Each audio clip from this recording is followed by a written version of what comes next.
Pokemon the Pit. We're just gonna get right into this.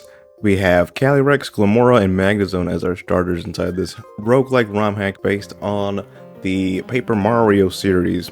We're able to change around the stats of our Pokemon freely inside of this version of modifiers. And first floor, gonna be very easy, just a Rhyhorn and an Abra to deal with. And this is looking to be a pretty promising run. And there goes the game. It has crashed.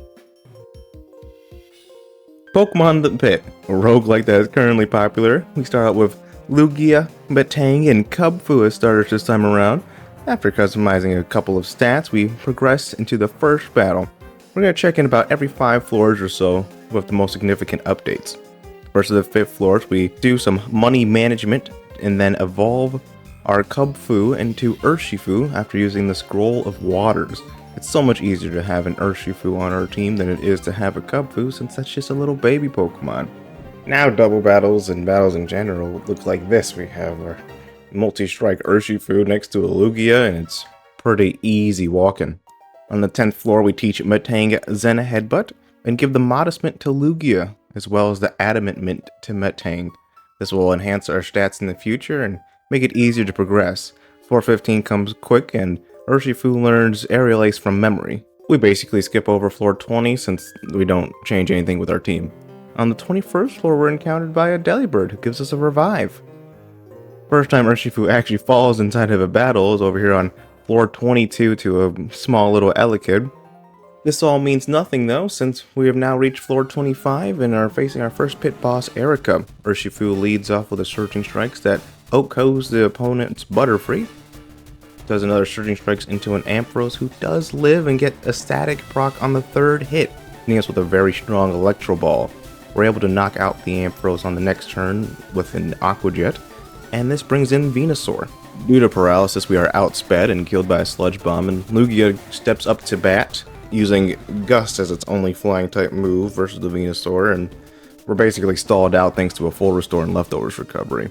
After eating an Earth Power by solo HP, Metang clutches up the fight. Floor 25 gives us a new Pokemon, as every 25th consecutive floor does. We ponder around for a little bit before adding a Fuecoco to our team. We teach Brick Break to Urshifu, as well as adding up our stats to make a good special attacking set for our Fuecoco. We do also give it the Modest Mint to enhance that special attack, and upon entering the 26th floor, we are given Crocalor. Do see a Gholdengo on floor 27 where we steal a Nugget from, and we have more anticipated stall matches with Lugia, as there's nothing he can do against specially defensive Pokemon. It's turning out to be a lot less significant of an encounter than I wished it to be. We do struggle a little bit on floor 29, but we do find our way through and getting to floor 30, which we walk straight through. Floor 35 is the next significant floor since we don't really do much. We teach our Crocalor Flamethrower, do some money management, moving around of course as well, and move to the next floor, giving us Skeledirge and Torch Song.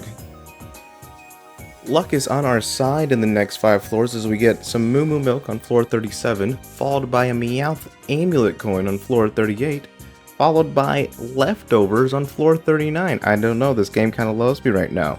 Floor 40, we relearn Shadow Ball to Skeledirge, Extra Sentry to Lugia, and we buy the Dynamax Band and Max Soup to get the Gigantamax feature on our Urshifu. Now we have double battles like this, too many stat gains, and the Rapid Strike G-Max move goes through all protects, even G-Max ones. We do struggle a little bit on floor 44 as our Metang dies to a Jolteon, followed by our Skeledirge not being able to pick up the KO, and our Lugia. Urshifu, of course, is able to carry us. As a reward for getting through such a hard time, we get Metagross, and on floor 45, we pick up the Mega Ring for eventual Mega Evolution. We find on floor 47 a Choice Band for the meantime being the best item that we could put on our Metagross, and we find ourselves on floor 50 facing off against Glacia. She leads off with a Golem and a Salgor, who final gambits after terrastalizing into a rock type. Urshifu lives of course on 12 HP and takes out the Golem with the Surging Strikes on that first turn. A very late Dynamax move on our side for our Urshifu, and Glacia responds by Mega Evolving her Glalie, who takes out her Urshifu with just one hit of Ice Shard. Skeledirge revenge KOs with a Torchong, getting a +1.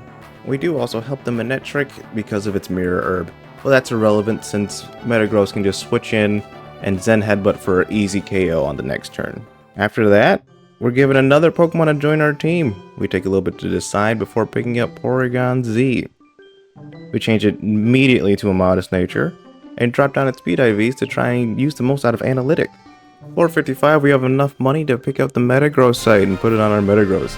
Now we're ready for the true dynamic duo of G-Max Urshifu next to a Mega Metagross on the same page. The Galar region couldn't do it. Floor 60, we teach Meteor Mash to Metagross, we give Aeroblast and Recover to our Lugia, give Zap Cannon and Psybeam to our Porygon Z.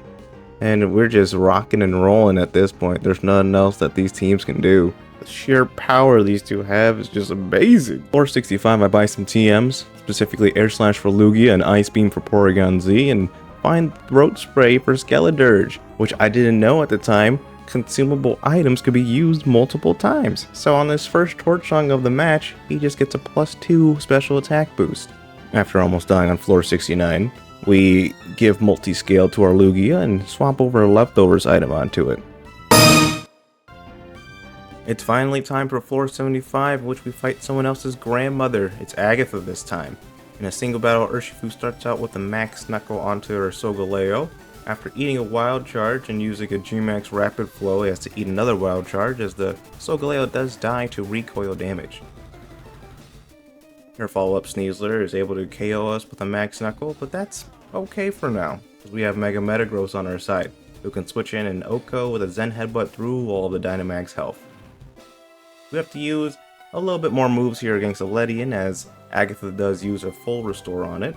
So, a couple bullet punches and a Zen Headbutt takes it out. We take out the Falling Monkey Dory with a critical hit from Meteor Mash, and then Agatha uses a Mega Gengar to take out our Metagross. Can't do much against Multi-Scale, however, so Lugia is able to pick up the kill with an extra sensory, leading us to floor 76 and a treat of an additional team member. A debate mostly between a Hisuian Sliggoo and a Galarian Moltres, but end up picking the Slug. We change it around to have a little bit of a split defense, and going to the next floor grants us our Hisuian Goodra.